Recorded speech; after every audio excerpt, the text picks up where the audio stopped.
warahmatullahi wabarakatuh. Halo teman-teman, welcome to podcast Tanya Jawab. Nah, tema video kita kali ini tuh apa sih? Tema video kita kali ini adalah stay. Nah, dimana kita ini akan kepoin nih secara langsung narasumber yang ada di samping kita yang udah berkuliah di Sekolah Tinggi Ilmu Ekonomi Indonesia kurang lebih 3,5 tahun. Nah, aku di sini selaku host. Namaku Latifatu Zahra. Nah, di samping aku nih ada kakak cantik ya guys. Tapi sebelum kita perkenalan sama narasumber yang ada di samping kita yel-yel dulu ya kak. Yel-yelnya itu sekali stay tetap stay ya. Kalau aku bilang itu kakak juga ikutan ya. Biar kita semangat. Oke, 1, 2, 3. Sekali stay tetap stay. Yeay. Nah, kita selanjutnya perkenalan dulu ya guys sama narasumber yang ada di samping kita. Halo Kak, apa kabar? Silakan perkenalkan diri dulu ya. Halo, assalamualaikum teman-teman. Perkenalkan, nama aku Anita Fadila. Aku mahasiswa semester 7 di Sekolah Tinggi Ilmu Ekonomi Indonesia atau yang biasa kita sebut STAY. Oh, berarti kakak ini masuk kuliahnya tahun 2019 ya? Iya, betul. Nah, itu kan udah mulai berita COVID nih ya, berarti. Nah, Kak Anita pernah ngerasain kuliah offline gak sih? Terus Kak Anita ini ngambil jurusan apa? Aku ngambil jurusan manajemen. Terus kalau misalkan untuk COVID kan di tahun 2019 ya, tapi waktu itu pas aku mulai kuliah, COVID itu tuh belum masuk ke Indonesia, jadinya tuh baru ada di Cina kayak gitu kan. Itu kan 2019-nya itu aku masuk kuliah itu di bulan September, jadinya tuh alhamdulillah masih ngerasain offline, terus juga masih ngerasain yang namanya maha orientasi siswa secara langsung juga. Terus pas itu juga pernah ngerasain yang namanya diklat juga. Diklat itu tuh kayak kalau misalkan kita mau masuk ke UKM, itu tuh pasti tuh kayak ada masa perkenalan gitu kan. Nah itu tuh di diklat itu tuh kayak di daerah Bogor atau enggak di daerah Puncak itulah, pokoknya di daerah Jawa Barat gitu. Nah habis itu setelah semester 1 selesai, masuk ke semester 2 juga masih ngerasain yang namanya kuliah offline, tapi tuh pas semester 2 nya tuh udah cuma nggak full gitu, jadinya tuh cuma sampai pertengahan doang terus langsung pindah ke online kayak gitu. Oh, berarti masih sempat ngerasain offline ya kak? Iya, Tapi cuma sebentar doang ya. Iya. Nah, berarti kan Kak Anita ini merasakan dua vibes yang berbeda nih. Nah, pernah ngerasain kuliah offline dan online.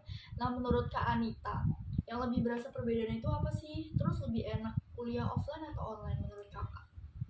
Kalau misalkan perbedaan itu tuh berasa banget sih, maksudnya lebih berasa yang biasanya selalu ketemu teman-teman jadi nggak bisa ketemu secara intens gitu sih. Terus kalau misalkan buat milih lebih suka online atau offline, ya udah pasti sih semua mahasiswa juga lebih milih online ya kan. Nah habis itu terus juga ada juga perbedaannya, jadinya tuh kalau misalkan biasanya kan kalau misalkan secara langsung itu atau kuliah secara offline itu, kalau misalkan setiap ada tugas itu tuh selalu dikerjain tuh bareng-bareng sama teman-teman di perpus, diskusi bareng, terus tukar pikiran bareng-bareng gitu ya kan. Jadi kan lebih tugas itu tuh bisa lebih cepat selesai. Iya kayak gitu. Nah besok kalau misalkan waktu pas online ya masih bisa sih tetap komunikasi pakai WA gitu kan segala macam, cuma ya berasa perbedaannya gitu ya kan, jadinya tuh nggak bisa ketemu secara langsung juga gitu. Yang lainnya itu berasa banget dari sistem ngajar mengajarnya dosen, karena kan biasanya kan kalau misalkan secara langsung itu dosen tuh kan kayak lebih enak gitu loh ngejelasinnya, jadi cepat lebih paham. Nah terus kan juga ada fasilitas papan tulis kan kalau misalkan langsung itu di kelas, jadinya tuh dosen itu tuh biasanya tuh suka ya udah nulis poin-poin pentingnya tuh di papan tulis gitu, jadi itu kita bisa tahu mana poin-poin pentingnya yang harus kita catat kayak gitulah kurang lebih. Nah pas pindah ke online itu tuh jadi lumayan rada susah mencernanya ya menurut aku, karena waktu itu kan juga kampus nggak langsung menerapkan ada Zoom, jadinya tuh sempat di cuma forum diskusi gitu doang. Jadi ada web Stay yang dibuat sama Stay, itu tuh forum untuk berdiskusi gitu. Nah tapi ya alhamdulillah sih selama ini tuh masih bisa kayak ngikutin perkuliahan dengan baik, terus dapat nilainya tuh juga lumayan baik gitu kan, jadinya nggak terlalu yang kayak berdampak banget gitu sih kayak gitu. Tapi nih kak, kan hitungannya juga sama temen berarti udah jarang ketemu gitu Iya. kan ya. Nah itu tuh ada rasa canggung gitu nggak sih pas ketemu lagi? Kalau misalkan buat rasa canggung sih udah pasti ada ya, karena kan hitungannya kan jedanya tuh lumayan lama. Sedangkan kita aja tuh ketemu tuh cuma kayak satu semester setengah lah hitungannya kan, satu semester setengah itu full ketemu, terus habis itu online itu lama banget gitu ya kan, bahkan tuh sampai sekarang aja pun masih online gitu kan. Jadinya tuh ya udah, temen pun juga udah sibuk masing-masing sama kegiatannya gitu ya kan, ada yang sambil kerja juga, ada yang sambil magang juga segala macam gitu gitu. Nah jadinya waktu pas ketemu lagi ya agak-agak canggung gitu sih, cuma ya langsung bisa mencairkan lagi juga sih gitu kan. Terus juga ada beberapa temen yang biasanya yang sebelumnya pas offline erat banget gitu kan, tapi langsung kayak ya udah lebih sibuk sama urusannya sih kayak gitu. Oh iya, berarti benar-benar ngerasain banget nih ya perbedaannya. Iya betul. Nah kan berarti kan Kak Anita ini juga bisa cepet banget nih ya beradaptasinya nih dari offline ke online. Terus selama kuliah online stay, si kampus kakak ini ngasih fasilitas apa aja sih buat menunjang belajar di rumahnya? Untuk beradaptasi sih alhamdulillah aku cepet beradaptasi. Maksud aku itu bukan aku doang sih yang bisa cepet beradaptasi, tapi itu teman-teman aku juga, karena kan ya kita kan juga masih muda ya, jadinya tuh masih bisa melek teknologi lah gitu. Jadinya nggak terlalu yang kayak susah banget gitu lah buat ngikutin ke online. Terus habis itu kan juga dosen-dosen STI kan juga selalu ngasih panduan-panduan selama online gitu, jadinya tuh masih bisa terstruktur dengan baik kayak gitu. Oh ya kak, tadi pertanyaan terakhirnya apa ya? Oh iya, jadi diulang ya guys pertanyaannya nih, Kak Anitanya lupa ternyata. Nah, Iya. fasilitas apa sih ini yang dikasih kampus TI buat menunjang kuliah di rumah? Untuk fasilitas yang dikasih kampus tuh sebenarnya banyak banget. Sebenarnya sih bukan dari segi fisik ya, tapi tuh lebih kayak ke untuk menunjang ngajar mengajar selama di rumah aja sih. Soalnya kayak waktu pas pertama perkuliahan tadi yang aku bilang, stay itu membuat web sendiri. Itu tuh kayak forum diskusi gitu, forum diskusi untuk dosen dan mahasiswa. Tapi tuh di situ tuh bukan cuma forum diskusi doang. Ada untuk upload tugas, upload ujian, upload absen gitu kan. Jadinya kan makanya aku bilang semua itu tetap terstruktur meskipun online gitu ya kan. Terus setelah itu kan namanya kan web study ya kan. Setelah ada study, stay menciptakan lagi yang namanya, bukan menciptakan sih, membuat lagi yang namanya uh, e-class. Jadinya tuh semacam kayak Zoom tapi tuh buatan stay gitu. Nah kalau yang e-class ini dia itu tuh lebih kayak ke Zoom, cuma harus dari web juga masuknya gitu.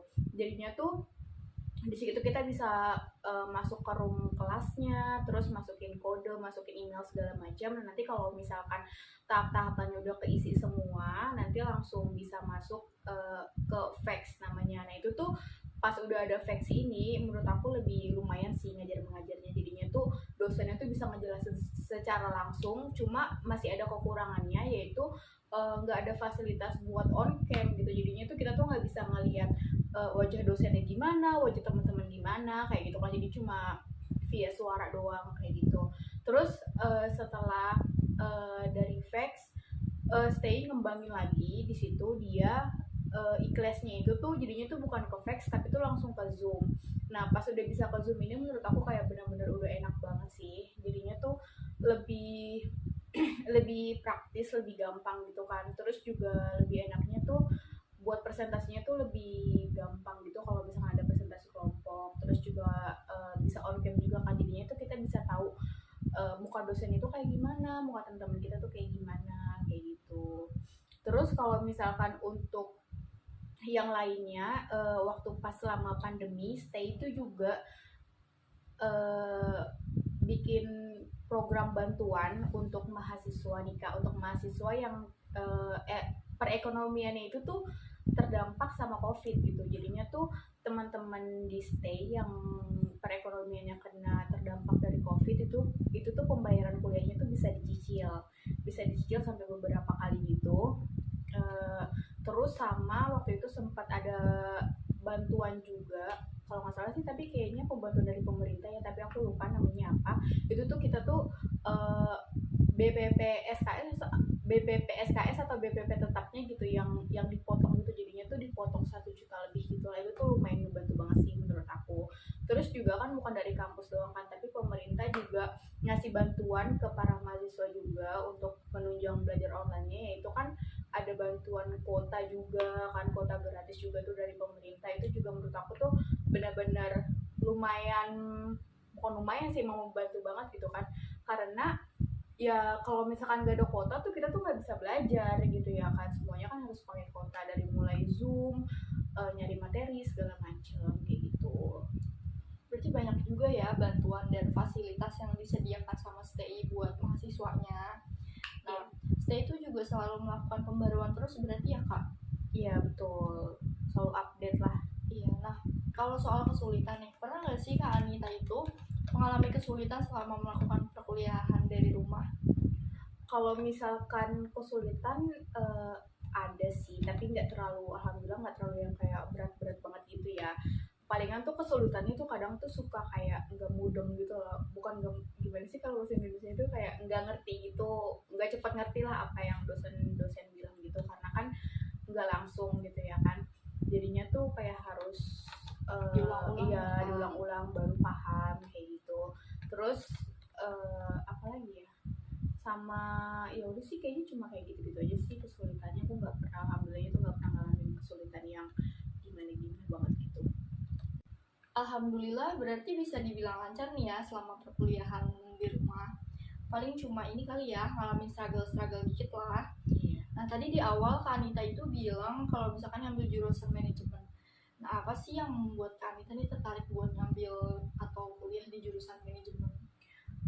Kalau misalkan ngambil jurusan manajemen kayaknya karena doa juga kali ya, doa dari kecil gitu, karena kan waktu pas aku masih SMP itu jadinya tuh aku bikin planning sendiri gitu loh Kak, jadinya nanti pas SMK aku tuh lebih milih SMK karena mau ngambil perkantoran, terus habis itu kuliahnya mau ngambil ke manajemen gitu. Nah itu tuh semuanya kayak ya kayak planning lewat omongan aja gitu, tapi tuh ternyata tuh kayaknya ya sesuai gitu loh, sesuai sama yang omongan aku itu.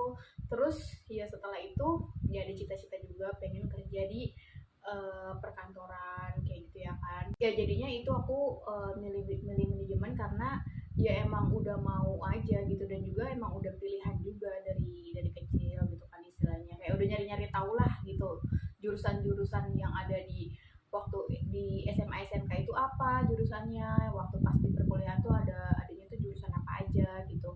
Terus pas diskusi sama orang tua pun ya udah, orang tua pun juga setuju aku ngambil jurusan manajemen kayak gitu. Berarti nggak ada paksaan juga nih ya masuk manajemen? Iya nggak ada, alhamdulillah. Nah kira-kira emang Kak Anita ini tahu stay dari mana sih, kok bisa tiba-tiba masuk ke stay? Kalau stay, sebenarnya sih stay nggak masuk pilihan ya waktu itu. Karena kan ya udah pasti ngejarnya negeri dulu ya kan, universitas negeri dulu. Nah habis itu ya karena ketolak, jadinya udah deh cari yang deket dari rumah. Terus juga waktu itu direkomendasiin juga, jadinya tuh kalau jadi stay ini nih deket banget sama rumah aku gitu, kayak jalan kaki aja tuh bisa sampai gitu ya kan. Nah kalau misalkan direkomendasiin waktu itu kan kayak udah bener-bener bingung banget ya mau masuk kampus dan mana gitu, mau milih kampus mana. Terus tiba-tiba ibu aku inilah ngobrol-ngobrol gitu sama sama temen orang tua, temen TK gitu sih ya kayak gitu Kak. Nah habis itu mamanya temen aku ini nih bilang kalau misalkan anaknya itu tuh masuk ke STI juga, anak itu tuh temen aku gitu. Nah habis itu dia bilang kayak udah di STI aja gitu kan, deket biar bareng-bareng juga kayak gitu.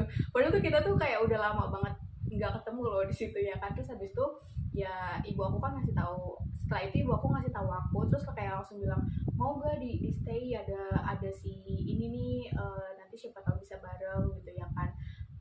Jadi kan karena udah mikir udah ada temen juga, terus dekat juga, jadi kayak ya udahlah di stay aja gitu. Terus ternyata juga pas udah masuk kayak ya sama sekali nggak nyesel sih di stay, karena tuh ternyata stay itu tuh bener-bener bagus banget menurut aku. Oh, berarti karena emang ada teman juga ya.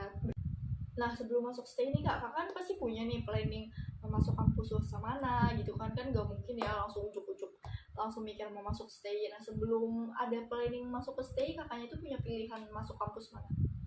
Sebelum masuk ke stay aku sebenarnya ada beberapa kampus pilihan lain, kampus swasta pilihan lain.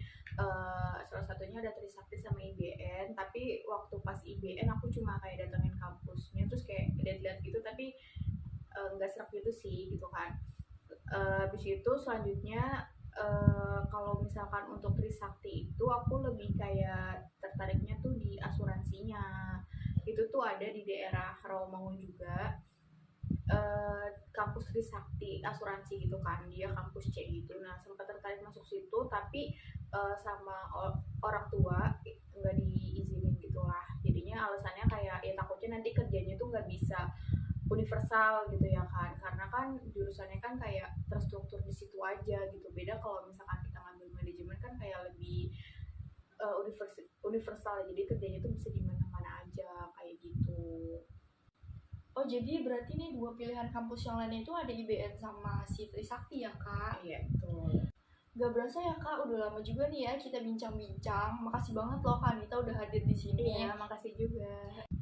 Nah itu teman-teman, podcast kali ini bisa dijadiin bahan referensi buat kalian yang lagi kayak kebingungan nih, aduh aku mau nyari kampus di mana nih. Nah tadi kan narasumber kita nih Kak Anita yang ada di samping aku udah cerita tuh panjang kali lebar tentang ada apa aja sih di stay, ya kan fasilitas-fasilitas itu udah memadai banget, dosen-dosen udah top markotop banget ya kan guys. Nah kalian bisa tuh jadiin referensi buat pilih stay jadi kampus pilihan kalian.